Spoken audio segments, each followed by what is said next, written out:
কুলাউড়া উপজেলার প্রায় ২৫০ বছর আগে কৃত্রিম ভাষায় প্রতিষ্ঠিত হয় রবির বাজার জামে মসজিদ। ঐতিহ্যবাহী রবির বাজার জামে মসজিদ সকল ধর্ম ও বর্ণের মানুষের কাছে অত্যন্ত প্রিয়। ঐতিহ্যবাহী এই মসজিদের আশ্চর্যজনক এমন কিছু তথ্যভাণ্ডার আছে যা শুনলে আপনি সত্যিই অবাক হয়ে যাবেন। প্রতি সপ্তাহে এই মসজিদের পিলারের বাক্স হতে পাওয়া যায় সোনা রূপা বিভিন্ন দেশের মূল্যবান মুদ্রা ও টাকা মিলিয়ে প্রায় ৭-৮ লক্ষ টাকা। প্রতি সপ্তাহের শনিবার ও বুধবার খোলা হয় এই দান বাক্স, যেখানে পাওয়া যায় সোনা রূপা বিভিন্ন দেশের মূল্যবান মুদ্রা ও টাকা।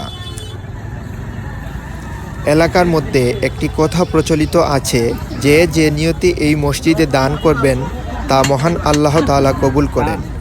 এই কারণে অনেক দূর দূরান্ত থেকে প্রতি শুক্রবার জুমার নামাজ আদায় করার জন্য হাজার হাজার